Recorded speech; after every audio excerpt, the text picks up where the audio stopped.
The duck is back. Let's turn that off. The duck is back. Never seems to be a good time to do one. It's a video. Not that. Anyway, I just turned this thing down because if there's any replay in it, they're what do they call it? They're using their songs or whatever in the background. They don't like it. Anyway, today I want to talk to you about threads and bolts and tapping bolts and a few pointers and establishing thread. So without further ado, before I just want to touch on this. The last video I was talking about the Road King and the brakes.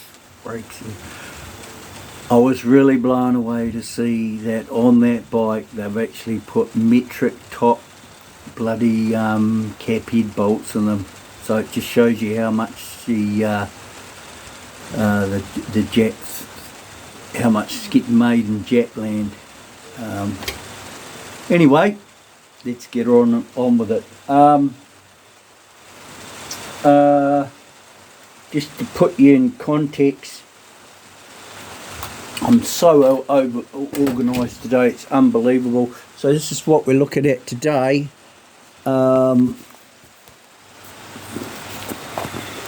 It's actually the top my bike, and I wanted to get in and check this bearing on the top here.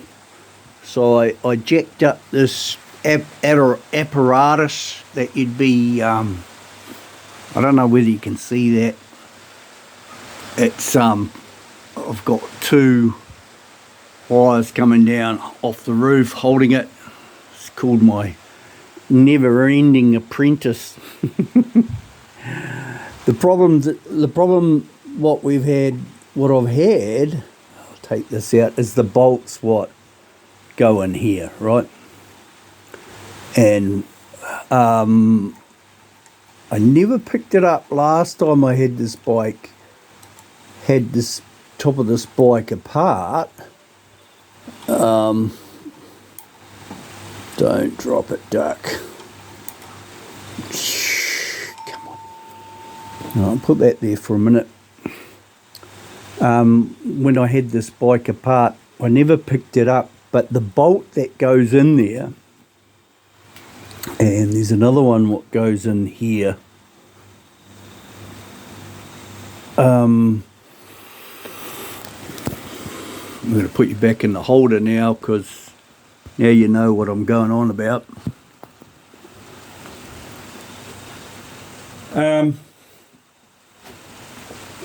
You see I've done my hair and had a good shave? Yeah, right. So when I pulled the bolt out, the cap head out, I noticed it had a bit of cross threading going on with it.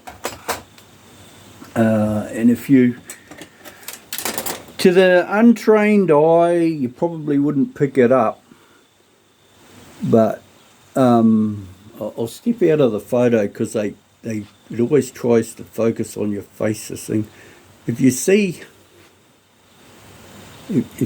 here, you can see it's munted a bit, and then as you get along, it's munted a lot. And then the funny thing about it, what I was curious about, is that the normal, what is it, 3/16 was sloppy. No, 7/32 I think it is. And the next one up, which is quarter, wouldn't go in. So there's warning bells going off. And then the first one what I pulled out, which is on the centre, it's quarter. No, sorry, I've said that arse about face. So the biggest one wouldn't go in was 3/16, and the small one, see how that fits. That's a small one, which was quarter. And then when I went to go to the next one to do the other two on the fork legs, hello, that's really loose. There's your warning. Hopefully this is in the shot. And then this one wouldn't even fit in. Okay, so there's the warning straight away. And the warning, if you're not understanding, is that manufacturers or custom parts builders do not normally put a metric thread in on one side and an imperial thread on the other. And how do you know that? Because normally these are, if it's a metric bolt, a metric will fit it. If it's a imperial bolt, the imperial. And I don't know quite how much boring with detail. This is the metric set, and you'll see straight away. See, he's only half the amount of slot, right? So then I pull it out, and then I see that it's got this burr on it. So then we're trying to determine what thread it really is, because something in my brain I'm going, well, it's either imperial or it's metric, and I'm thinking it's metric. But when imperial, but this is, I'm going to show you here, if you put those on top of one another really close, you can see that the metric is really close to the imperial. It's not until you get 10 threads down the way that it actually gets out of whack, and the metric one will go in there quite, and feel quite good, but it's not right. Then we're trying to establish the fact we've got this one saying imperial, and I'm thinking, geez, if that one's imperial, the rest are imperial. And it's a blind hole. What you mean is on a blind hole when there's no bottom, right? So you can't just look at the other end, right?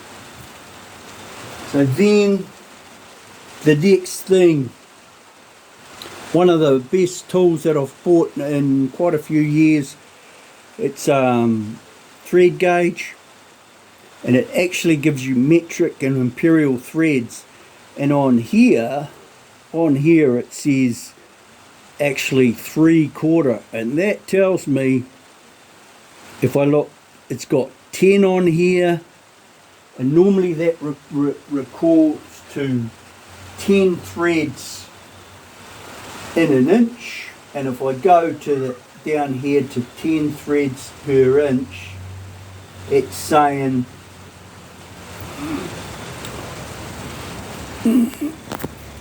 bore you with some technical information. So here's the thread gauge, right? This is UNC imperial. We go down to 10 threads,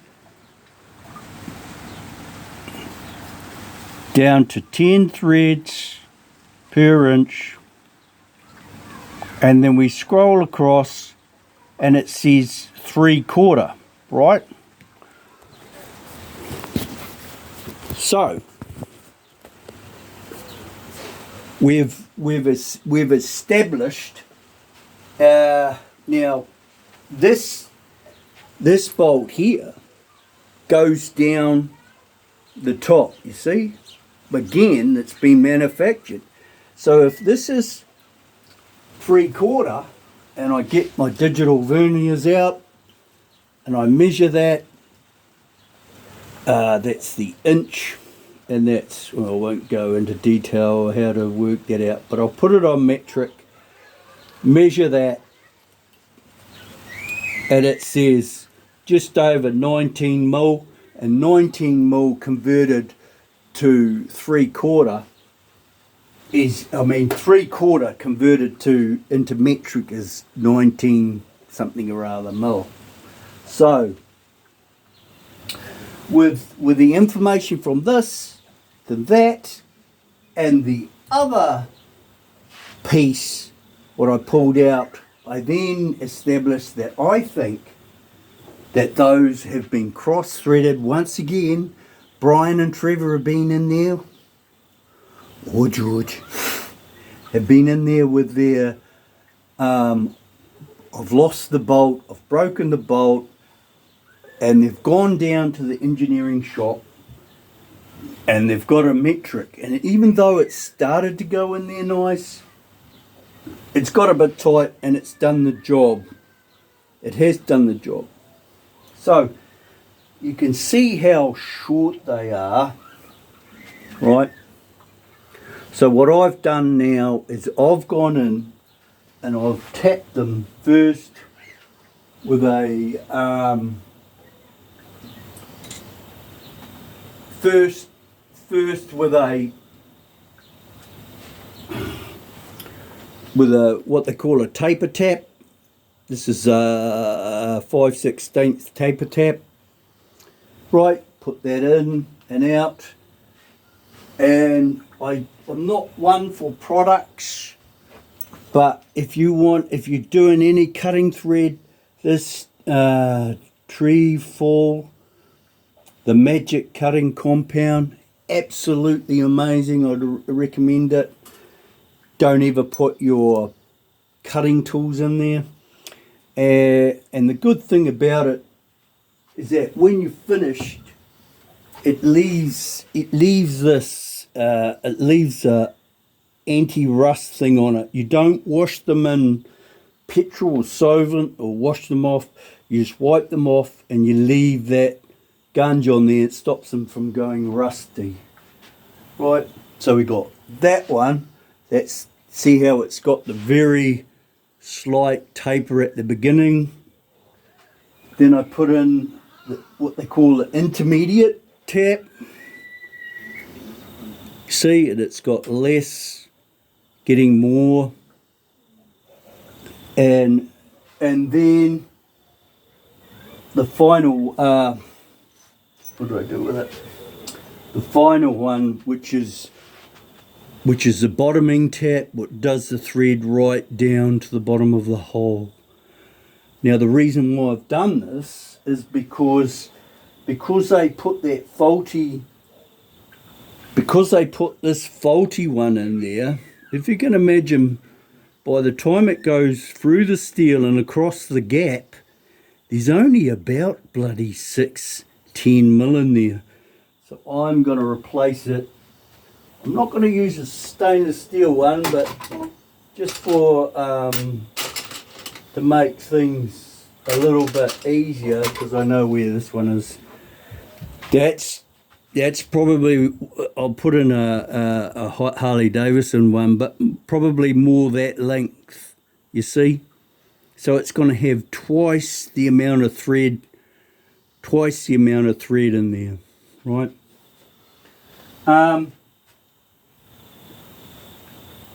I can't stress it enough. If you guys aren't into doing this, it's probably boring you for tears. But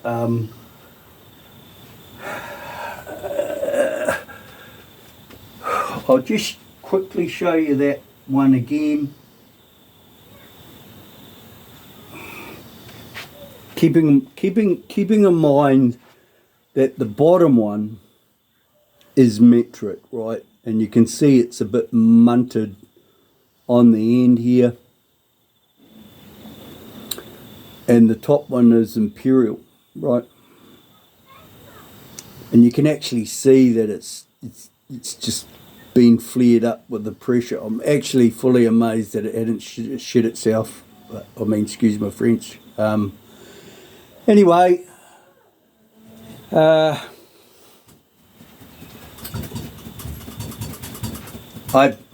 hope that makes sense. That's the process that you've got to go through. Every time you put one of these tacks into somewhere like that, you put that special cutting stuff on it, and then the steel will stick to this. You take it out, get a brush, like an old toothbrush, flick it off, and then apply new stuff and put it in again.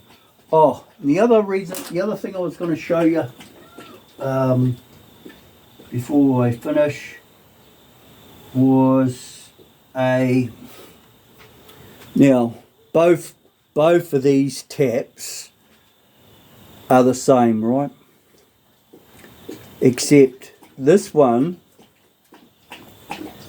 way you go, Mike. This one here, I've chopped the top point off, and the reason why I've done that is because it actually stops when you're going into a bottoming hole. It actually stops you. It stops the tool when it hits the bottom of the hole. It stops the tool from going right down. So I've carefully ground the end off this, so it goes into that last 5-6 mil. And that way, right, when it comes through to putting the bottoming tap in, you see the bottoming tap then does hardly any work at all right to the end, right? And you get that thread all the way down. And anyway, waffling on.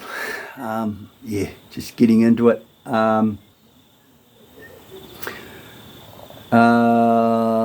There was one comment what I made on the last video, which I was referring to the oil going into the intake and saying that it's not a bloody two-stroke. So a two-stroke, for the ones what don't understand, a two-stroke engine is one. It fires on every stroke it comes up, one stroke down, and when it comes up it goes bang. And Harley Davidsons do it twice before they go bang, right? So when I'm referring to a two-stroke, it's the particular type engine. You know, on a 4-stroke engine, we don't mix oil with fuel. And many years ago, I had this argument with a guy, and he was trying to tell me that that's the way they make it, so it's meant to be like that. And the reality is, they do it like that because on the intake, because it's a cheap way of getting around the emissions. Anyway, waffling on. Any questions getting up there? And I'm going to do that toolbox video any day, all right? God, I'm useless. All right, have a good one.